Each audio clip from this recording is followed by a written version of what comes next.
Saludos, hermanas y hermanos. Este bello día, una vez más, tengo el privilegio de compartir la palabra de Dios. Así que, por favor, inclinen su rostro. Padre, Dios Todopoderoso, gracias, Señor, porque nos has dado la oportunidad, Señor, de hablar de tu palabra. Gran privilegio es ese. Señor, te pedimos que unjas nuestra boca, Señor, para que la palabra salga, Dios mío, y sea depositada en el corazón fértil, Padre. Te pedimos que tu presencia, Señor, haga que los corazones, Dios mío, sean dispuestos para tener una gran abundancia de frutos, Señor. Gracias, en el nombre de Jesús. Amén y amén. Como lo expresaba, un bello día para hablar del Señor, y la cita que traemos en este mensaje se encuentra en Primera de Samuel, capítulo 30. Y leo la palabra en el nombre del Padre, del Hijo y del Espíritu Santo. Cuando David y sus hombres vinieron a Siclag al tercer día, los de Amalek habían invadido el Negev y a Siclag, y habían asolado a Siclag y le habían prendido fuego. Y se habían llevado cautivas a las mujeres y a todos los que estaban ahí, desde el menor hasta el mayor. Pero a nadie habían dado muerte, sino se los habían llevado al seguir su camino. Vino pues David con los suyos a la ciudad, y he aquí que estaba quemada, y sus mujeres y sus hijos e hijas habían sido llevados cautivos. Entonces David y la gente que con él estaba alzaron su voz y lloraron, hasta que les faltaron las fuerzas para llorar. David tenía su campamento en Siclag, y David estaba en un tiempo aproximadamente acercándonos a los 40 años de reinado de Saúl. Faltaba poco para que se librara la batalla entre los filisteos y Saúl y pereciera Saúl. Y David, huyendo de Saúl, se estableció al sur, en el desierto del Negev, y ahí había tenido una relación un poco compleja con Aquis, el rey filisteo. Y él lo que hacía era, le decía a Aquis que asolaba los pueblos hebreos que estaban al sur, en el Negev, al sur de Jerusalén. Pero en realidad no era eso el accionar de David. Él acosaba a los pueblos vecinos de los filisteos, siempre al sur, siempre en el desierto del Negev, y lo que hacía era que no dejaba ninguna huella, ningún rastro de su accionar. Procuraba eliminar a todo aquel que no llegara después donde Aquis, el rey filisteo, a decirle de las andanzas de David. Así que David ha estado viviendo de una manera, podríamos llamarle, complicada, y hasta cierto punto con falta de fe, porque ha recibido ya en ese tiempo la promesa de que iba a ser rey, pero él buscó el refugio entre los filisteos. Allí él aparentó estar loco, y luego con esa amistad se ubicó en Siclag. Pero llegó un momento, casi es la introducción de esta cita, llegó un momento en donde los filisteos decidieron librar batalla contra Saúl. Entonces presionaron a Aquis, el rey filisteo, que expulsara a David. No lo querían ahí, tenían desconfianza. Y es así como David se sale llamémosle, de la relación con Aquis, y se dirige a donde está su campamento, a Siclag. Pero cuando llega a Siclag, se da cuenta que los amalecitas han tomado todo su campamento, incluyendo las mujeres, los niños, todo lo material, los animales, todo, y se lo han llevado. Así que cuando David llega a Ziklag, lo que encuentra es ruinas quemadas. Lo que se encuentra cuando un campamento ha sido desolado, robado, y cae, como hemos leído, cae que David y su gente alzaron su voz y lloraron, hasta que las fuerzas les faltaron para llorar. La fe lo conduce a pruebas. La fe es la relación de Dios con sus hijos. Y esto tiene que ser probado. ¿Prueba de qué? Prueba de que nosotros, siendo sus hijos, hemos llegado a la conclusión, al punto sin retorno, que Dios es digno de nuestra confianza, porque Él es fiel, cumple sus promesas. La prueba que llega a un punto donde nosotros llegamos a una conclusión que Dios es nuestro todo, que Dios siempre va a procurar nuestro bienestar. David, cuando ocurre aquello, David se angustió mucho.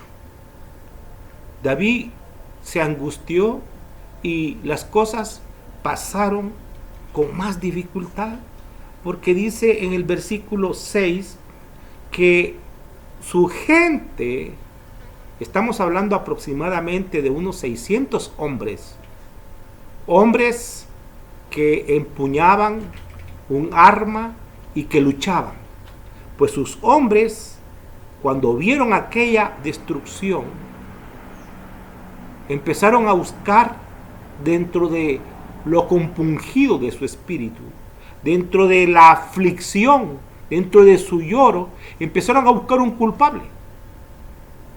Y empezaron probablemente a decir: yo no sé por qué ubicamos nuestro campamento en este lugar. No sé por qué nosotros no colocamos este día, dejar hombres aquí para defender y solo ir una parte. Y como todo eso tiene relación con la dirección que hacía David, David fue acusado hasta cierto punto por sus propios hombres. Así que David se angustió. Llegó incluso, dice la palabra, que el pueblo hablaba de apedrearlo, pues todo el pueblo estaba en amargura de alma. Todos nosotros, cuando somos sometidos a pruebas, nos encontramos en una condición muy similar. Me atrevería a decir que tú y yo, nadie sin excepción, no ha estado en una prueba. Pienso que no hay excepción tampoco cuando todos hemos pasado por esas circunstancias en donde hay amargura de alma, en donde la frustración aparece y empezamos de una manera u otra a revisar en qué fue que fallamos. Pero fallamos, hubo una tragedia, hubo un fracaso, hubo una derrota. Y usted puede observar, si hace memoria, que cuando ocurren aquellos hechos funestos, siempre se va a levantar una voz dentro de los nuestros que va a decir: es que hubiéramos hecho esto y esto, y por ti sucedió esto. O también se puede escuchar: es que te aconteció esto, te aconteció aquello, porque tú no has hecho tal cosa, porque tú haces las cosas de esta manera. siempre podría ocurrir que hay una voz disonante dentro de los nuestros que acusa.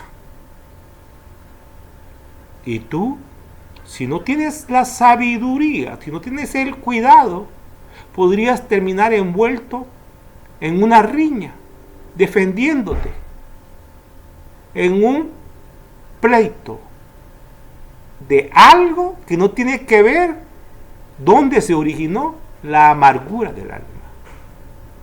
Así que David se encuentra en esas circunstancias. Está en su campamento quemado, todos se lo han llevado. Está él con sus 600 hombres, que todos han sido guerreros del desierto, en donde ellos han llegado a asolar muchos campamentos y ahora ellos fueron los que han sido asolados. Pero las cosas no acontecen a los hijos de Dios por casualidad.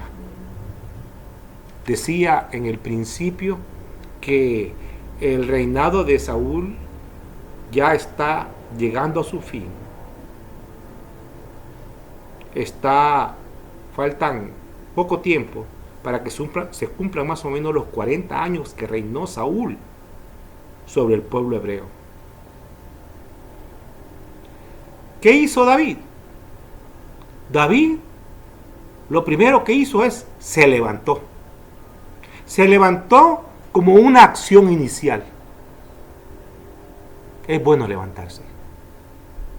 No es bueno quedarse postrado, llorando. Pero, pastor, ¿hay dolor, hay aflicción, hay amargura del alma? Sí, todo eso puede haber. Pero es necesario levantarse. Es necesario levantarse para una acción. ¿Qué hizo David? David vino y mandó a traer al sacerdote Abiatar y le dijo: te ruego que me acerques el efod. El efod en aquel tiempo era una vestidura sacerdotal en donde, dada sus características, se podía consultar a Dios, y también en esa consulta Dios respondía con un sí o con un no. Y Abiatar le llevó el efod a David. Y David le preguntó al Señor que si tenía que perseguir a los merodeadores, tenía que perseguir a los que habían hecho aquel daño, que le habían quitado todo. Y Jehová le dijo: sí, persíguelos, los podrás alcanzar, y de cierto librarás a los cautivos. Esa fue la respuesta de Dios. Hoy en día, hermanas y hermanos y amigos, ya no es el tiempo del efod. Ahora este tiempo, dijo nuestro Señor Jesús, es el tiempo del Espíritu Santo. Que toda prueba, el Espíritu Santo hay que consultar. El Espíritu Santo nos unge y es el que nos permite esa intimidad con Dios. El Espíritu Santo es lo que otrora, en aquel tiempo, era una sombra de él, el efod. Ahora es el Espíritu Santo quien nos arropa y nos lleva a consultar a nuestro Señor Jesús sobre cómo debemos nosotros responder, cómo debemos nosotros, ya levantados, actuar siguiendo la dirección de Dios. Así que viene David y agarra los 600 hombres. Yo considero que muchos se levantaron a regañadientes Y hay que considerar que esta gente, estos combatientes, estaban cansados, venían de merodear, según ellos venían a descansar a su campamento. Así que David los levanta y ya con la dirección dada por Dios, empieza a perseguir a aquellos que habían tomado todo lo suyo. Y luego, en esa ruta, hacia el norte, persiguiendo a los amalecitas,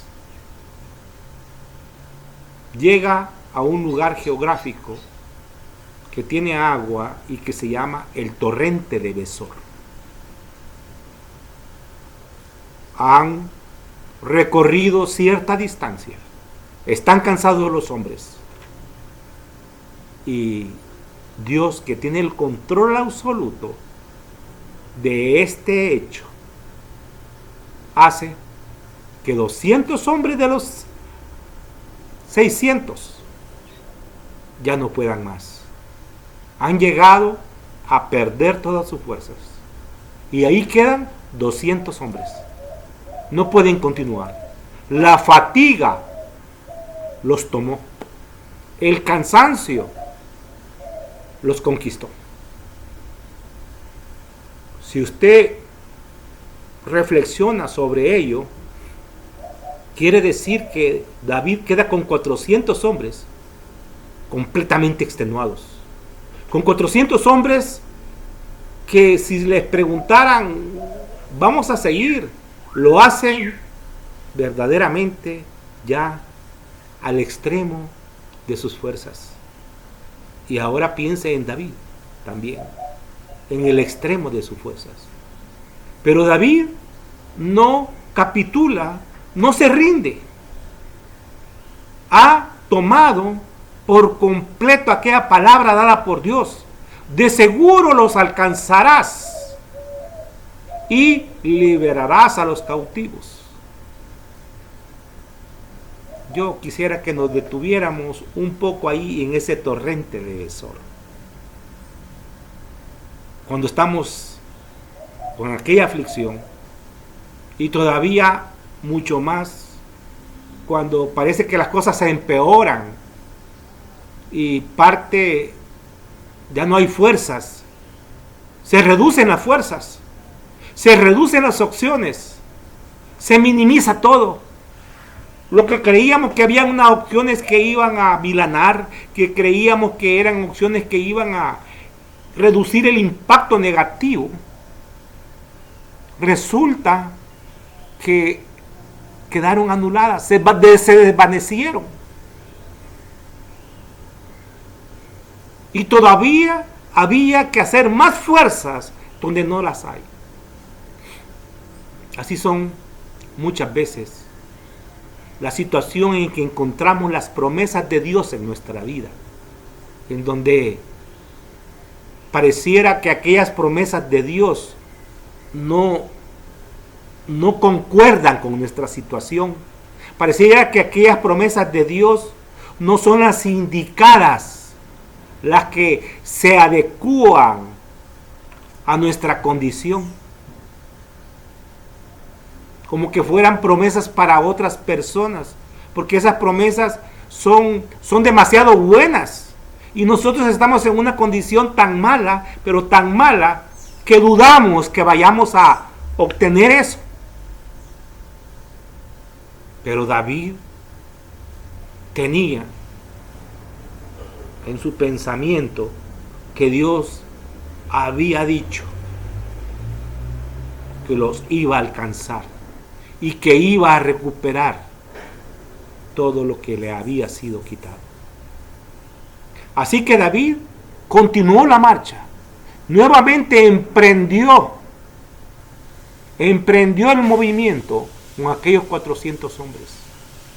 Y es entonces cuando tomamos la decisión de creer a la promesa, es entonces cuando decimos: no, el Señor ha dicho esto va a acontecer. Es que se empieza a mover la mano de Dios sobre nosotros. Empieza a tener sentido lo que va a acontecer. Empieza a aparecer los elementos que no habíamos imaginado, y es los que Dios tenía preparado para que el resultado fuera tal cual es la promesa del Dios vivo. En ese movimiento de David se encontraron con un hombre egipcio. Este hombre egipcio era un criado de los hombres importantes amalecitas que habían quitado a todo a David. Así que aquel hombre tenía 3 días de no comer y de no tomar agua. Quiere decir entonces que aquellos merodeadores amalecitas que habían quitado todo a David tenían una ventaja, más de 3 días, porque aquel hombre tenía 3 días de estar vagando en el desierto. Había sido dejado por quedar enfermo y fue dado por muerto. Así que cuando iba David en aquel terreno escabroso, en aquel terreno desértico, se encontró con ese hombre. Y vino David. Inmediatamente empezó a comprender que las cosas estaban ya en ejecución a su favor. Agarró a aquel hombre, le dio de comer, le dio de que se repusiera con agua y le dijo: tú puedes llevarme donde esos hombres. Y le dijo, todavía el egipcio le dijo: Señor, lo haré con la promesa que no me vayas a entregar a mi señor, el amalecita, que no vayas a matarme. Aquí hay un punto bien importante, y es que David está manejando la situación,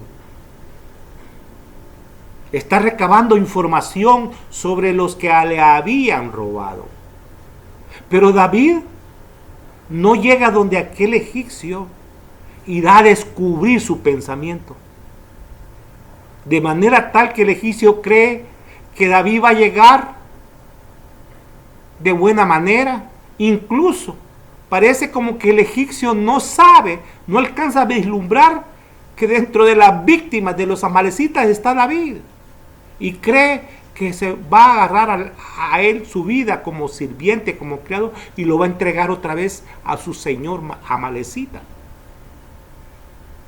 Es bien importante en tu intimidad con Dios ser discreto. Es bien importante en tu intimidad con Dios que eso quede entre tú y el Señor. Eso me hace recordar, dentro de las consejerías que he dado como pastor, la vida de un hombre que fue despedido de su trabajo, y el Señor le dijo que le iba a dar un trabajo mejor, y este hombre empezó a comentarlo entre todos, y luego le dijeron a este hombre: sabes, hay un lugar donde hay una plaza muy buena que podrías tú llegar allí y ocupar esa plaza. Y vino este hombre y empezó siempre con falta de discreción a decir qué es todo lo que iba a hacer. Dentro de esas personas a las cuales llegó esa información, había otro que no tenía trabajo. Así que ese lo que hizo es, agarró, tomó su currículum y lo fue a presentar antes que este hermano. Así que por hablar demasiado, le quitaron la oportunidad laboral. El tiempo pasó y Dios hizo otras acciones en la vida de este hermano, de que aprendió la lección. Pero muchas veces nosotros colocamos obstáculos, nosotros hacemos que la bendición de Dios sea trastocada, porque actuamos con una conducta necia. Debemos de ser sabios. Cuando el egipcio le dijo de que no lo entregara a su amo amalecita, el egipcio no podía leer en el rostro de David qué es lo que pensaba hacer David. Y le dijo, sí, no tengas temor. Y entonces vino y David, con la guía en la conducción de su gente, con la ayuda de este egipcio, logró llegar al lugar donde estaba aquella gente que le había quitado todo. Y dice la palabra, voy a leerlo porque es bien interesante.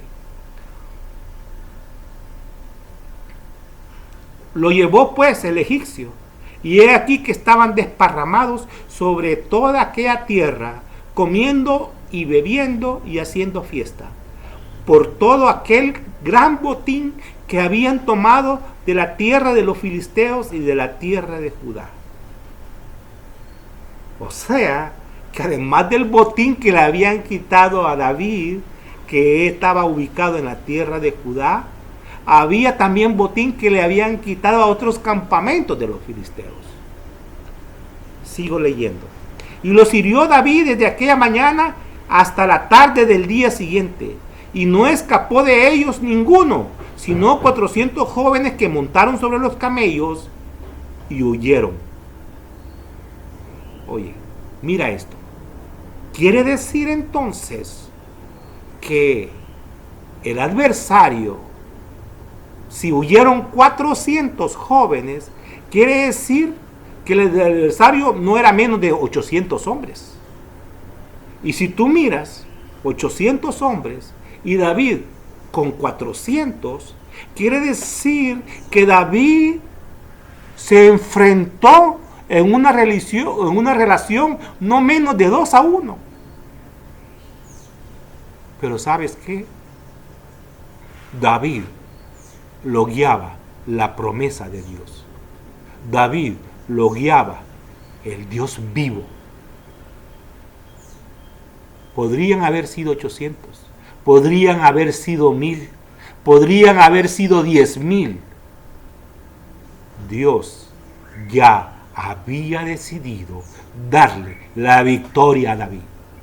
Así como Dios mismo, cuando ha dado promesa a tu vida, es porque Dios ya decidió darte la victoria. Dios ya decidió que tú en tus manos recibas esa respuesta. Por muy grande que sea la magnitud de tu enemigo, por muy grande que sea la fortaleza del adversario, Dios te entregará en tus manos la victoria, porque Dios es el poderoso de Israel. Así que David los hirió desde aquella mañana hasta la tarde siguiente. Quiere decir que David tuvo 2 días de guerrear contra aquella gente y se le escaparon 400. Imagínate tú cuánto fue esa batalla de fuerte, pero el Espíritu de Jehová se movía en aquellos hombres, a pesar que eran hombres perversos los que estaban con David, porque no eran hebreos todos, habían ahí perversos que se habían juntado bajo la sombra de David. Dice la palabra que David recuperó todo y que no le faltó cosa alguna, ni chica ni grande, y que todas las cosas que les habían tomado, todo lo recuperó David. Y entonces David, con todo eso, todavía recuperó ganado vacuno, recuperó ovejas, y a eso le llamaron.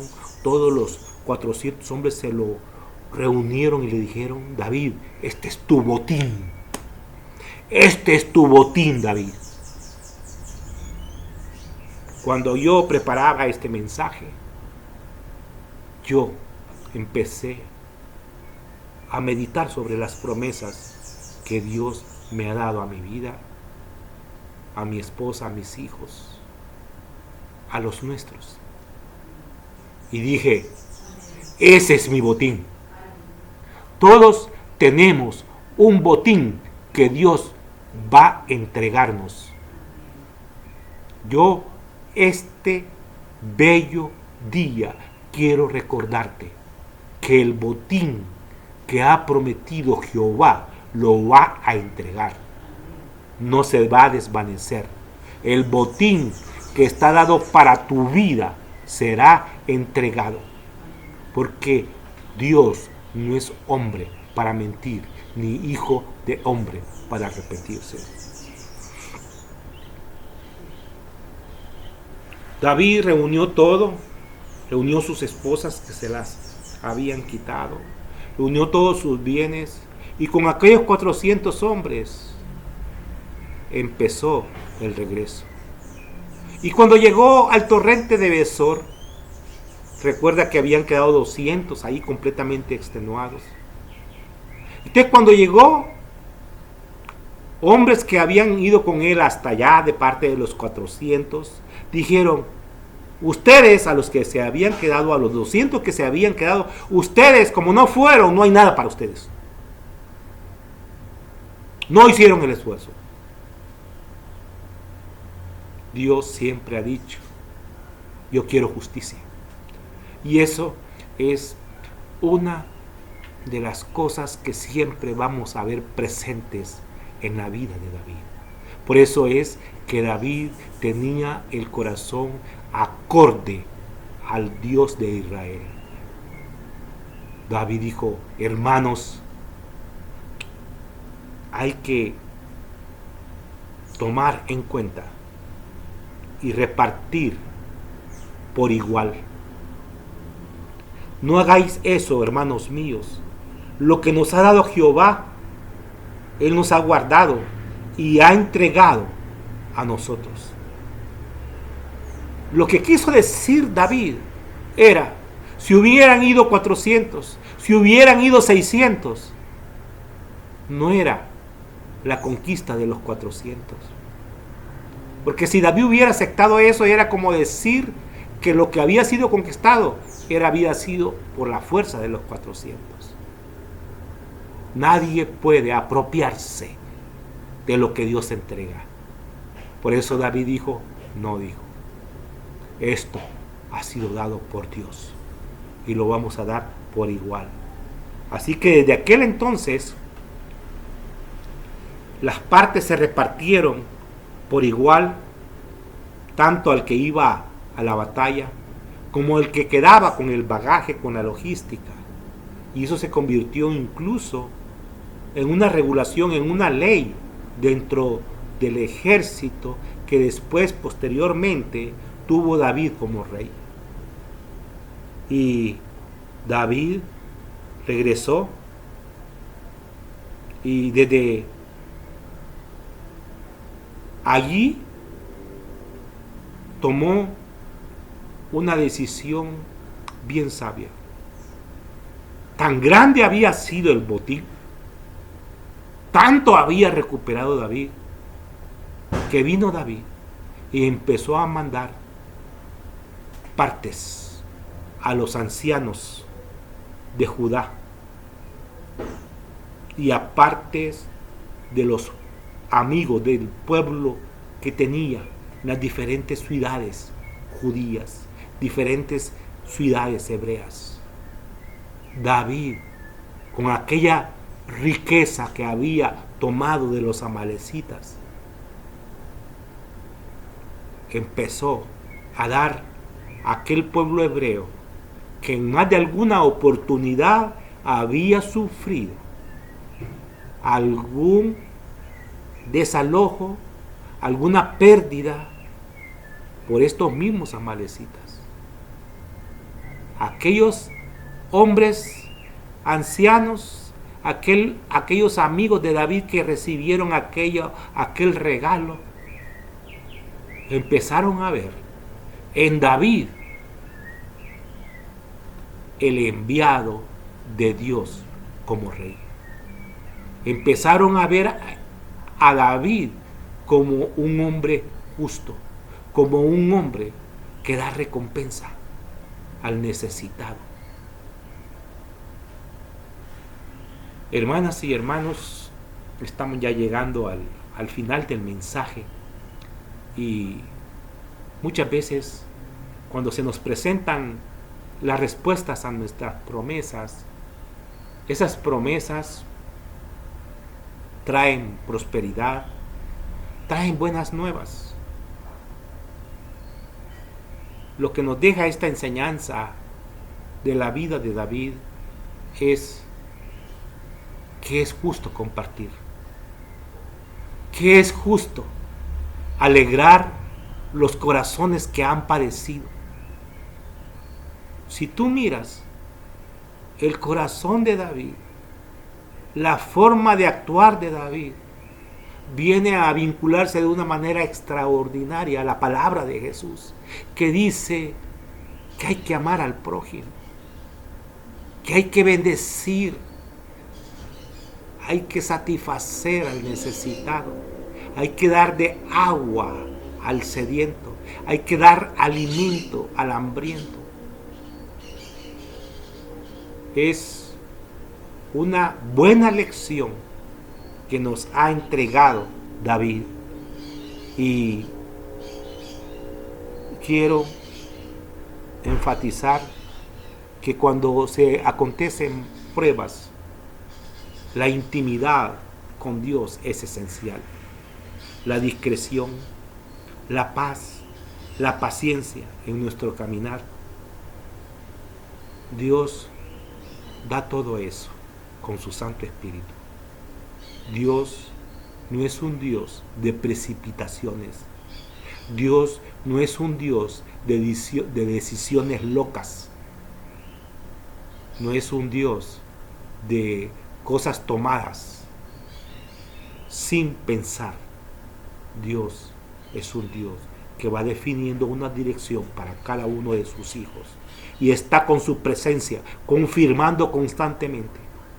Tal vez cuando empecemos a caminar no vemos algunos elementos que van a aparecer como apareció aquel egipcio, pero de una cosa es segura, que el final ya está descrito, y el final se llama victoria en Cristo Jesús.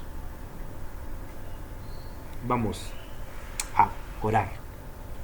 Padre, Dios Todopoderoso, queremos cerrar este tiempo, Señor, haciendo memoria, Dios mío, que todos tenemos pruebas, que tú las permites, Señor. Señor, David tuvo amargura de alma, Señor, con aquel dolor, con aquella noticia.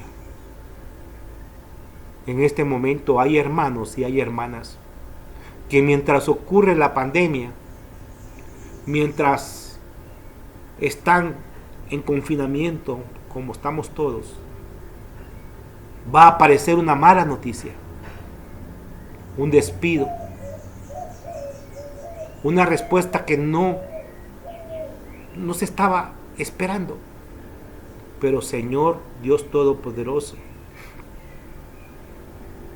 te pedimos que todos aquellos que estamos pasando pruebas, que sea tu poderosa mano la que nos levante, y que sea tu Santo Espíritu, así como aquel efod dio respuesta a David, que sea tu Santo Espíritu el que nos guíe, el que nos diga qué acciones debemos de tomar.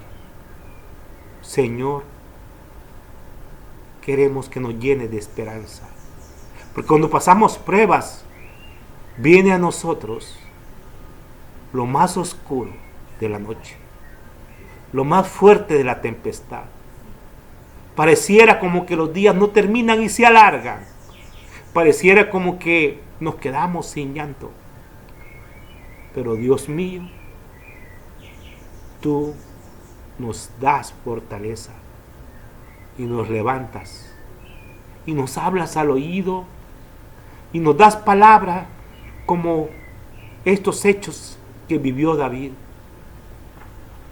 Y nos dices que el Dios de David no ha cambiado. El Dios de David sigue siendo el mismo. Que el Dios de David tiene control absoluto de todo. Señor, mira las aflicciones que estamos pasando. Esas respuestas de despido laboral, esas respuestas de ingresos que ahora no se tienen. Señor, ayúdanos a levantarnos. Ayúdanos para que el Espíritu Santo en nuestra intimidad nos lleve a tu presencia, Señor Jesús. Y podamos vislumbrar qué es lo que tenemos que hacer. Señor, no nos dejarás solos. El pueblo hebreo, Señor, fue llevado al desierto y una columna de nube por el día y una columna de fuego por la noche lo guiaba. Ahora, Señor, tenemos tu Santo Espíritu para guiarnos. Tenemos tu Santo Espíritu, Señor, para arroparnos, para acobijarnos y para darnos paz, para darnos tranquilidad. Gracias, Dios mío. Gracias te damos en el nombre de Jesús. Amén y amén. Hermanas y hermanos, que el Señor los bendiga y que el Señor dé esas respuestas a las pruebas que estamos pasando todos. En el nombre de Jesús. Amén y amén.